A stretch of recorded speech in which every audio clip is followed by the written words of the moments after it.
Grapes తింటే sugar levels పెరిగిపోతాయా? అసలు sugar patients grapes తినాలంటేనే భయపడుతూ ఉంటారు కదా.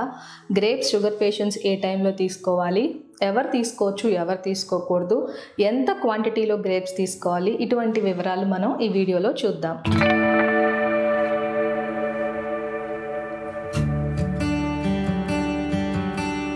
హాయ్, నేను డాక్టర్ దీప్తి కారెట్టి ఇమెన్స్ క్లినిక్స్ నుండి.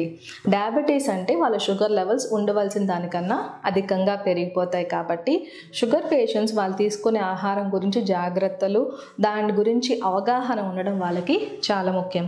ఫ్రూట్స్ అనేది డయాబెటిక్ పేషెంట్స్ తీసుకోవచ్చు, కానీ వాళ్ళు తీసుకునే ఫ్రూట్స్ క్వాంటిటీ మరియు టైప్ ఆఫ్ ఫ్రూట్స్ గురించి జాగ్రత్తగా తెలుసుకోవాలి. ఎందుకంటే ఫ్రూట్స్ 3 రకాలుగా ఉంటాయి: high glycemic index fruits, medium glycemic index fruits, లో glycemic index fruits.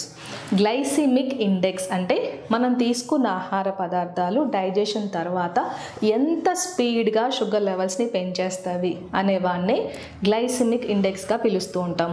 High glycemic index foods త్వరగా షుగర్ లెవెల్స్ పెంచేస్తాయి కాబట్టి షుగర్ పేషెంట్స్ తీసుకోకూడదు. మీడియం గ్లైసిమిక్ ఇండెక్స్ ఫుడ్స్ కొంతవరకు తీసుకోవచ్చు మోడరేషన్లో. Low glycemic index foods sugar patients తీసుకుంటే రెగ్యులర్గా వాళ్ళ షుగర్ని మనం కంట్రోల్ చేయొచ్చు. ఎక్కువ మెడికేషన్స్ కూడా వాడాల్సిన అవసరం మనకి ఉండదు. సో ఇప్పుడు ఫ్రూట్స్కి వస్తే, హై గ్లైసిమిక్ ఇండెక్స్ ఫ్రూట్స్ అంటే బనానా, సపోటా, మ్యాంగో, సీతాఫల్ ఇటువంటివి చాలా తీయగా ఉంటాయి కాబట్టి ఎక్కువగా తీసుకుంటే షుగర్ లెవెల్స్ పెరిగిపోతాయి కాబట్టి షుగర్ పేషెంట్స్ తీసుకోకుండా ఉంటేనే మంచిది. మీడియం గ్లైసిమిక్ ఇండెక్స్ ఫ్రూట్స్లో మనం చెప్పుకోవాల్సింది గ్రేప్స్. గ్రేప్స్ గ్లైసిమిక్ ఇండెక్స్ సుమారుగా 55 వరకు ఉంటుంది. అంటే షుగర్ లెవెల్ని ఖచ్చితంగా పెంచుతుంది.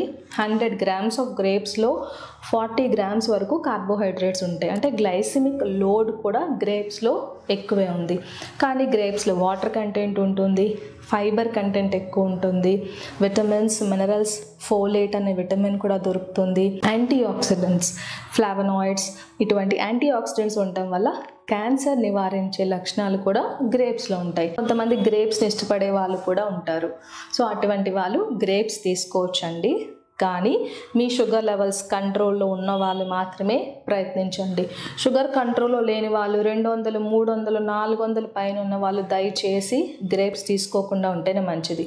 షుగర్ మంచి కంట్రోల్లో ఉన్న వాళ్ళైతే అది కూడా మిడ్ మీల్ స్నాక్ అంటాము. అంటే బ్రేక్ఫాస్ట్కి, లంచ్కి మధ్యలో ఉండే 11 o'clock టైం కానీ, లేకపోతే లంచ్ అండ్ డిన్నర్ మధ్యలో ఉండే ఈవినింగ్ 4 o'clock or 5 o'clock టైంకి కానీ గ్రేప్స్ తీసుకోవచ్చు.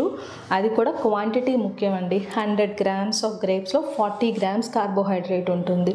అంటే డయాబెటిక్ పేషెంట్ ఒక స్నాక్లో కేవలం 15 to 20 గ్రామ్స్ వరకే కార్బోహైడ్రేట్ తీసుకోవాలి. కాబట్టి 50 గ్రామ్స్ ఆఫ్ గ్రేప్స్ మనం మెజర్ చేసి చూస్తే సుమారుగా 10 to 12 వరకే గ్రేప్స్ వస్తాయండి. అంటే మీరు స్నాక్గా తీసుకుంటే 10 గ్రేప్స్ తీసుకుని లిమిట్ చేయండి.